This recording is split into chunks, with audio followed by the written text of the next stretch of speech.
حضرت عبداللہ ابن عباس رضی اللہ تعالیٰ عنہ سے مروی ایک روایت ہے، میں ایک دن حضور کے پیچھے بیٹھا ہوا تھا، سواری میں حضور کا ردیف تھا، تو حضور نے فرمایا، اے بیٹے، اے لڑکے، میں تجھے کچھ کلمات سکھاتا ہوں، تو اللہ کے حقوق کا خیال رکھ تو وہ تیری حفاظت فرمائے گا۔ تو اللہ تعالیٰ جل شانہ کے احکام کی حفاظت کر، تو اسے اپنے سامنے پائے گا۔ اذا سألت فاسأل اللہ، جب سوال کرے تو اللہ سے ہی سوال کرے، اللہ سے مانگنے کا مزاج پیدا کر لے، کہ فرمایا تمہارے جوتے کا تسمہ بھی ٹوٹ جائے تو وہ بھی اللہ سے مانگو۔ ضرور بازار میں جاؤ دکاندار سے، لیکن حقیقی طلب اللہ سے ہونی چاہیے۔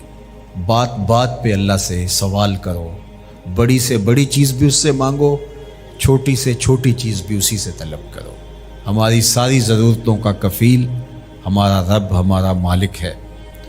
تو دوسری نصیحت یہ کی کہ جب تو استعانت طلب کرے، مدد طلب کرے، تو اللہ سے ہی استعانت طلب کرے۔ وعلم، اور جان کہ اگر ساری امت، سارے لوگ، پوری قوم جمع ہو کے تمہیں فائدہ پہنچانے کی کوشش میں لگ جائیں تو تمہیں وہی فائدہ پہنچا سکتے ہیں جو تیرے لیے تیرے رب نے لکھا ہے۔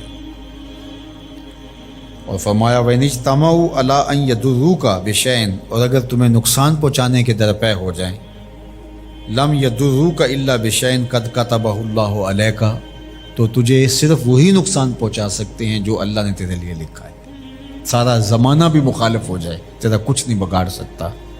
ہاں، تیرے مقدر میں اگر کوئی چیز، کوئی بگاڑ لکھا ہے تو وہ ہوگا، اس کا ذریعہ وہ بن جائیں گے۔ تو اس لیے پھر اسی سے مانگو، اسی سے طلب کرو۔ رفعت الاقلام وجفت الصحف، جو لکھنا تھا اللہ نے لکھ دیا، لکھنے کے بعد قلم اٹھا لیا گیا، اور جن صحیفوں پہ لکھا تھا وہ خشک ہو گئے۔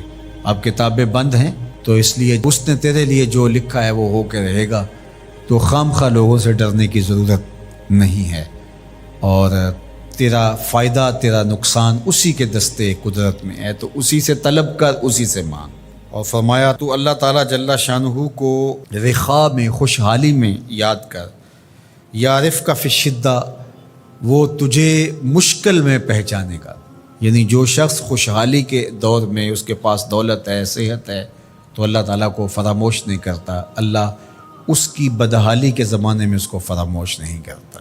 وعلم، اور جان، ان النصر مع الصبر، کہ جو مدد ہے وہ صبر کے ساتھ آتی ہے۔ وان الفرج مع الکرب، اور کشادگی جو ہے وہ مشکل کے ساتھ آتی ہے۔ وَأَنَّ مَعَ الْعُسْرِ يُسْرًا، اور سہولت جو ہے وہ مشقت برداشت کرنے کے بعد آتی ہے، تنگی کے بعد فراخی آتی ہے۔ پہلو مشکل پھر تمنا، پہلو کنڈا پھر پل، شاید مگروں پہلو مکھیاں ڈس دیاں ڈنگ والیاں۔ تو یہ سب ہوتا ہے، مشکلات، تکلیفیں، آلام، مصائب، ان سب سے گزر کر کے آسانیاں آتی ہیں۔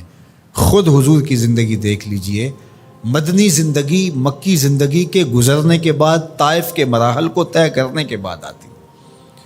تو ہم ڈائریکٹ اگر چاہیں مکی زندگی کو اختیار کیے بغیر اور طائف کی مشکلات اور سنگلاخ راستوں سے گزرے بغیر مدنی برکتیں حاصل کرنا، تو وہ نہیں پا سکتے۔ تو یہ اللہ تعالیٰ نے ایک نظام رکھا۔